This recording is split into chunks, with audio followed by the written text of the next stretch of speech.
Hello guys, কি অবস্থা? কেমন আছেন সবাই? আশা করি সবাই ভালো আছেন। আজকে আমরা দেখতে চলেছি দীপু নাপিত এবং দীপু নাপিতের ইন্ডিয়ান কাফি। তো গাইস, আমরা চলে আসছি আজকে প্রমোশন করতে। কি প্রমোশন করতে যাচ্ছিস ভাই তুই? কাফি না? मैं इधर आके क्या करता हूँ? আচ্ছা, এ আবার কেমন ভিডিও রে বা? ऑटो, तुम्हारा लाइफ में ड्रीम क्या है? हाँ? तुम्हारा लाइफ में ड्रीम क्या है? कि मैं हैं? इतना सारा इतना किधर ये से आ रहा है तू समुंदर ड्रीम के- के वो? ये समुंदर के बीच में ना हैं? शिप के अंदर एक बड़ा सा रेस्टोरेंट खोलूं। এই সমুদ্রের মাঝখানে একটা রেস্টুরেন্ট খুলবে, আর সেই রেস্টুরেন্টে শুধু পাওয়া যাবে দুধ। বলেন কি? আর সেই রেস্টুরেন্টের ওয়েটার হবে কে জানেন? না না না ওয়েটার হবে দীপু ভাই। আরে বাড়া, ও আবার কি? ওই দালান বানাতে কয়জন মিস্ত্রি লেগেছে আপনারা কি কেউ জানেন?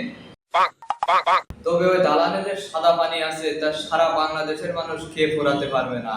সুটিয়ে লাল করে দেবো, নোংরামি বার করে দেবো। মানুষ বিল্ডিং বা দালান কোঠা বানাতে গেলে হাজিরা নেয়, কিন্তু ওই বিল্ডিং বানাতে গিয়ে মানুষ আরো হাজিরা দিয়েছে। আমি কি কাউকে গালি দিয়েছি? আর সে হাজিরার টাকা দিয়ে অপু ভাই ল্যাম্বরগিনি গাড়ি কিনেছে। अच्छा। হাজিরা যদি নাই দিত তাইলে ওই নাপিত গাড়ি কেনার টাকা পাইলো কই?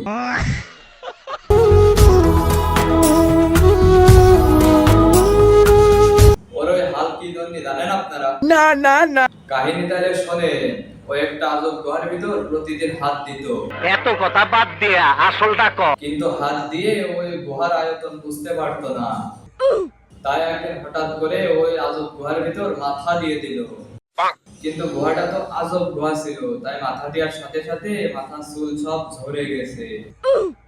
কারণ গুহার ভিতরে তো প্রচুর গরম। কি করছ তুই? আজব গুহা বলে কথা।